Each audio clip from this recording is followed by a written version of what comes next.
"We need to talk." Jenna recalled the words spoken to her by her lover, Sebastian Lacroix, some 6 months before, and the pointed discussion that followed.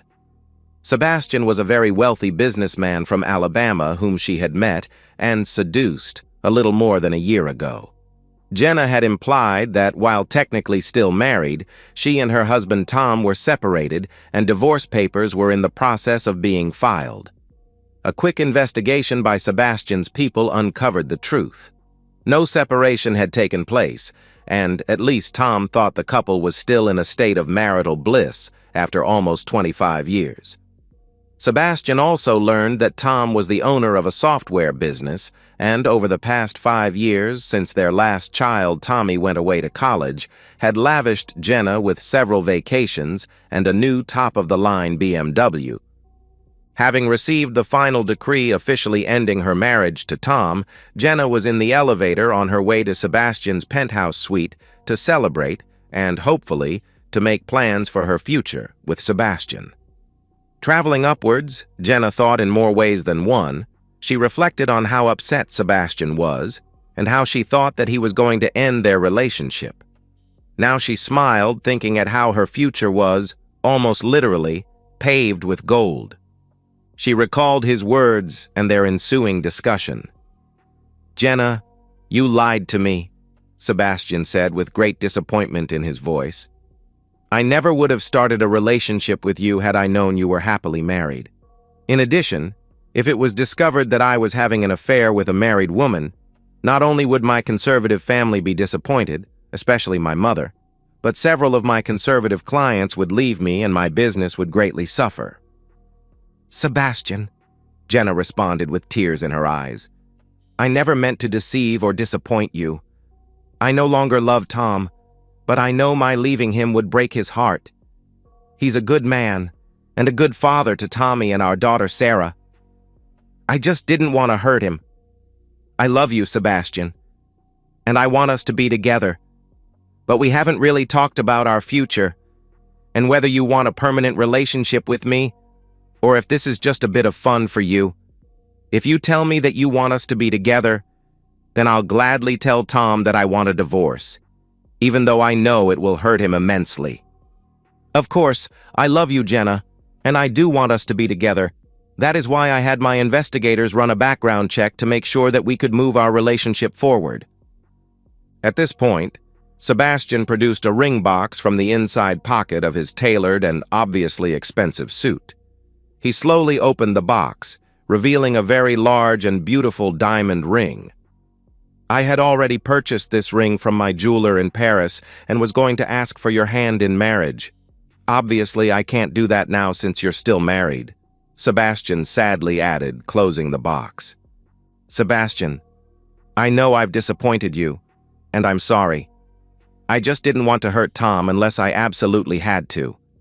As I said, Tom is a good man, and we had many good years together until about 5 years ago when we slowly drifted apart. While I care for Tom, I no longer love him. I love you, Sebastian. If you want to break up with me because I had you believe that Tom and I were divorcing, I will understand, although it will break my heart.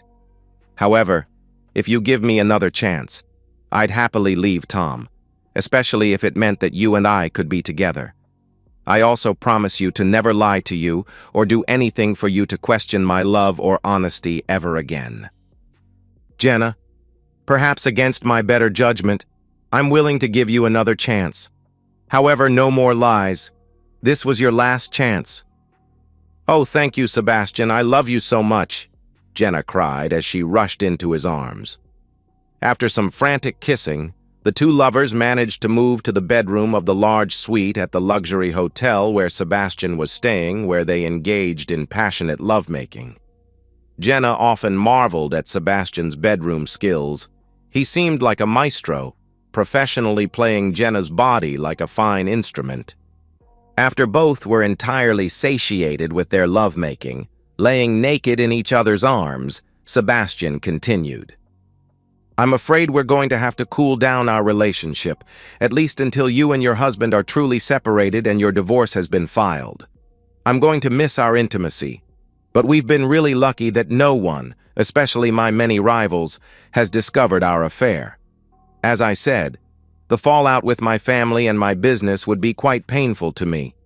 The investigation my people performed revealed that, while Tom is somewhat successful, a costly divorce would likely ruin his software business.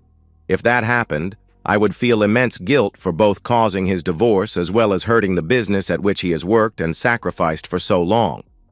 From my investigation, I know that you two didn't have a prenup as Tom started his business after you were married. So, my next request is that you be reasonable in your divorce demands. I'm not so sure, Sebastian. I was a good wife to Tom for almost 25 years, so I do deserve a fair settlement. I'm not sure Tom has the funds to give me a fair settlement without me taking a part of his business. I do need to be taken care of, and I will be single for a while until you and I marry. What assurances do I have that you will marry me? Maybe you'll change your mind, and then I'll be left with nothing. Of course, Jenna, I understand how you feel. Maybe we can do something that will financially protect you regardless. Would you be interested in something like that? For example, I would be happy to have a contract with you that gives you a certain amount of money, say $1 million, upon filing the divorce paperwork, and another $1 million when your divorce is final. From my investigation, $2 million would be far more than you would receive if you battled out a divorce with Tom. You know I'm a very wealthy man. I have the means to make you quite comfortable now, and even more comfortable after we're married. During a previous encounter, Jenna recalled seeing a printed report from Sebastian's financial advisors that was lying on a desk in one of his hotel suites. The two had been seeing each other for about a month, and Jenna's curiosity was piqued, so she quickly scanned through the report and was stunned that his investment portfolio was worth almost $100 million. Wow. His wealth, coupled with his incredibly good looks, made him an irresistible catch. Her husband was simply poor and drab by comparison. She first met Sebastian at the lounge of a very upscale hotel when she was out on the town with some girlfriends.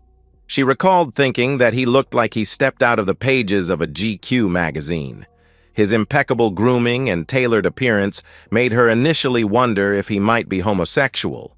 Having her wedding rings conveniently stashed in her purse, Jenna struck up a conversation with the intriguing gentleman, finally winding up with an explosive encounter in his suite at the same hotel. Of course, he was staying in the presidential suite, the nicest suite in the very posh hotel. Tom was out of town on a business trip, so Jenna spent the night in Sebastian's bed. Sebastian traveled extensively for business, often traveling to Austin, Texas, where Jenna and Tom had lived for the past 25 years after graduating from UT Austin, where the couple had met as undergrads. When Sebastian was in town, Jenna would make up reasons to Tom as to why she needed to be out. Comforting an old friend, visiting a relative, a trip with her girlfriends, etc. Continuing the conversation, Jenna asked, "What would I do after I file for divorce? Should I ask Tom to leave, or could I move in with you?" "I'd love to live with you, Jenna. But until your divorce is final, it's just too risky, as my rivals would take advantage and my conservative base would turn against me. I hate to see Tom get kicked out of his home, especially when you and I plan to be together once your divorce is final. If you're interested in my contract idea, how about I add in that I'll pay up to $5,000 a month for your apartment and living costs until your divorce is final. Tom doesn't even have to know that our contract is why you're being so reasonable with him on the divorce. Having an amicable divorce would probably also keep your kids happier with you too. I'd hate to have them overly mad at you for divorcing their father." "That sounds acceptable. You mentioned Tom and I not having a prenup, and you're right. I suppose you would want us to have a prenup before we get married?" she questioned. "Unfortunately, yes, I'm afraid the board of my company would insist on us having a prenup. Actually, a prenup is required for all members of the board as well as upper management. However, I can pull up the draft of the prenup that my lawyers were drafting for me when I thought I might be proposing to you this weekend. I think you'll find it is extremely generous." The next day, after a nice room service breakfast, Sebastian pulled up the draft prenup agreement on his computer, and indeed it was quite generous. The prenup called for Jenna to receive $10 million if the couple divorced for any reason, and an additional $1 million added for each year they remained married. So, if they were married for 5 years, she would receive $15 million. Jenna noticed that the prenup didn't include any harsh provisions that applied if she was caught having an affair with Sebastian. While she didn't plan on stepping out on her hunky Sebastian, she hadn't exactly been faithful to Tom. Her affairs started about the time that Tommy went away to school. Jenna was sad and bored and joined the local upscale gym. Always an attractive woman with good genes from her Austrian-German ancestry, her dedication to working out and attention to her appearance soon elevated her into a stone-cold fox. Her first affair was with a really hot and much younger personal trainer from the gym. However, she found that he was bragging to his friends about his conquest of her, including details of their bedroom antics, so she abruptly broke off the affair and decided to be more careful in the future. At the gym, Jenna met some younger, single women who enjoyed going to fancy lounges at upscale hotels in town to meet men. She and Tom didn't have friends that frequented such upscale places, so she was confident that none of their friends would see her flirting and dancing with rich businessmen. She and her friends mostly had one-night stands, sometimes seeing a particularly hot guy for a repeat performance. The men were almost always from out of town, so no real worry about running into them when she was out with Tom. Then she met Sebastian, and he, almost literally, swept her off her feet. As she predicted, Tom was hurt when Jenna announced that she wanted a divorce. He went through the classic stages of grief: denial, anger, bargaining, depression, and finally acceptance. Jenna was happy that Tom reached acceptance after a short time, realizing that his marriage was indeed over and that his wife no longer wanted him. He was grateful that Jenna didn't try to take a large chunk of his software company. Over the years, Jenna hardly paid any attention to Tom's business and didn't really even know what kinds of software Tom's business provided. They agreed on Jenna taking all of her personal effects, clothing, a few pieces of furniture, her BMW, and $100,000 in cash. Jenna explained that she had fallen in love with a very wealthy man and that neither she nor her lover wanted to hurt Tom financially. Tom said that his attorney had advised him to agree to the extremely generous settlement offer. As an uncontested divorce, the case rather quickly traveled through the court system. The elevator dinged, signaling her arrival at the top floor of the 50-story luxury hotel. There were only 2 suites on the top floor, the Presidential Suite and the Lone Star Suite. Sebastian had left her a key card at the front desk that she used to open the door, soon to be reunited with her true love. Entering the suite, Jenna saw Sebastian and another man sitting on large, ornate couches that were in the living area of the suite. The other man was every bit as handsome as Sebastian. Sebastian rose and came over to greet her. "Welcome, darling. I want you to meet my partner, Julian. We've already opened a bottle of champagne to celebrate your final divorce decree," Sebastian said with a flourish. Jenna said hello to Julian and accepted the glass, clinking her glass with Sebastian's and Julian's. Sebastian toasted, "To future adventures," with Jenna and Julian repeating the phrase. Having taken a drink, Jenna asked, "Julian, are you one of Sebastian's business partners? I'm afraid he hasn't mentioned you to me yet." "Well, I guess you could say we were somewhat business partners," Julian joked. "Except our business was on the set of an adult film where we first felt an intense attraction and later developed a deep connection."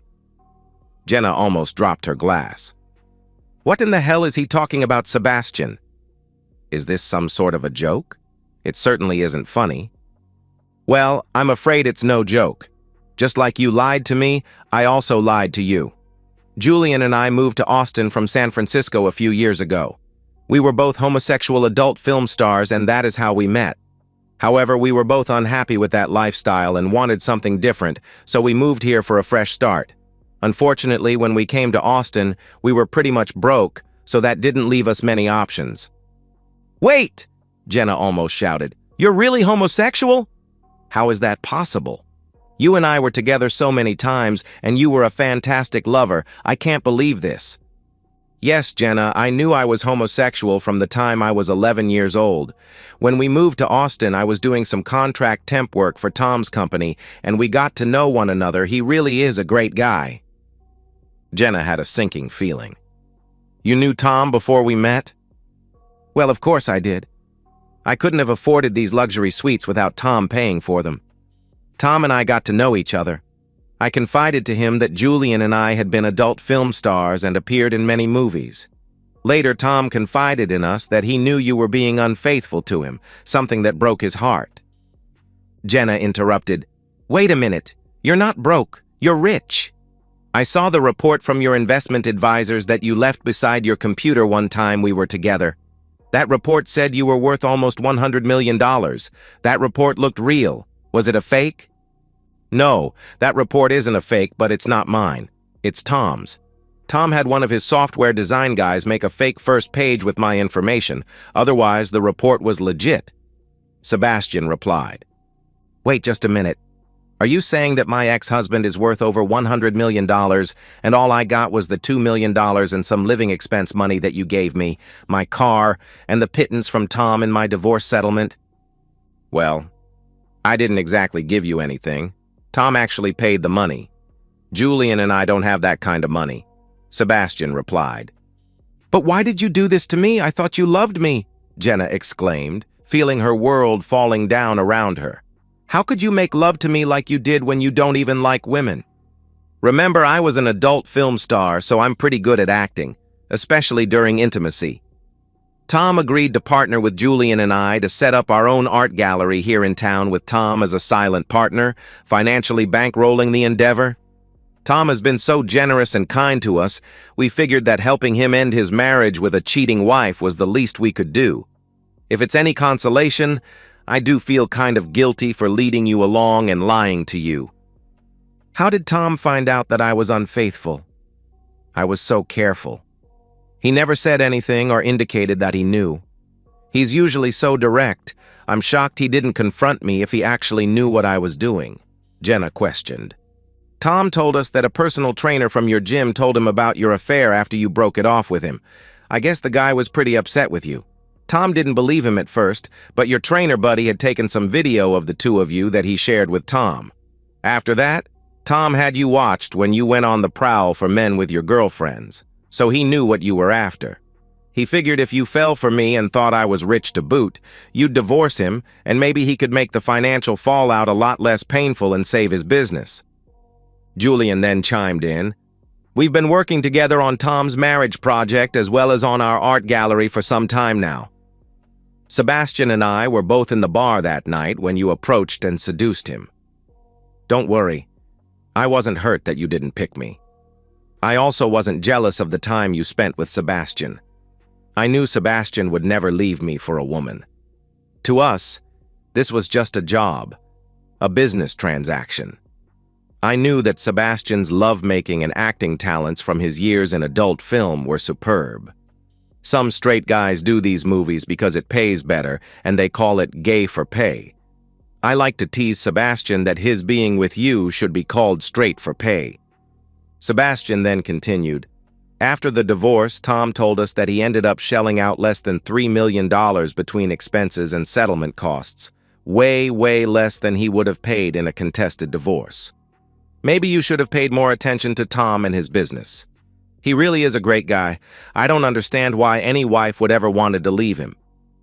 Jenna noticed that Sebastian had been gently guiding her to the door. In a daze, she walked along and he carefully extracted the suite's key card that was still in her hand. I'd love to talk longer, but Julian and I have dinner plans with Tom and his girlfriend Claire to celebrate the final decree. He hinted that he might be proposing to her tonight. Claire? Claire Murphy? She used to be one of my close friends until she divorced her husband when she caught him cheating, and then she moved out of the neighborhood. I didn't even know Tom was seeing anyone, Jenna said confusingly, remembering her strikingly beautiful former neighbor. Jenna recalled Claire being one of the prettiest and nicest women in the neighborhood. Tom told us that he ran into Claire at a coffee shop shortly after he learned that you were being unfaithful. Claire was a shoulder for Tom to cry on and really helped him through a difficult time. Things just progressed from there. She really is a wonderful person, and absolutely beautiful. Julian and I really love her. Well, I really need to get going. We don't want to be late for our dinner engagement, Sebastian said, somewhat emphasizing the last word as he opened the door, inviting Jenna to leave. Goodbye, Jenna. I actually didn't hate our times together, even though I'm not into women. I really do hope that you find what you are looking for, he said, as she heard the door to the suite quietly close behind her. Straight for pay, Jenna muttered to herself. I'm such a complete idiot. And so, we've reached the end of today's story. Was it what you expected, or did it take a twist you didn't see coming? I'm curious to hear your thoughts. Share them in the comments below, and let's get a conversation going. If this story kept you hooked, make sure to hit that like button. And if you're new here or just haven't subscribed yet, now's the perfect time to join our community. I bring you fresh, captivating stories every day, so click that subscribe button and turn on notifications so you never miss out. Thanks for watching, and I'll see you in the next one.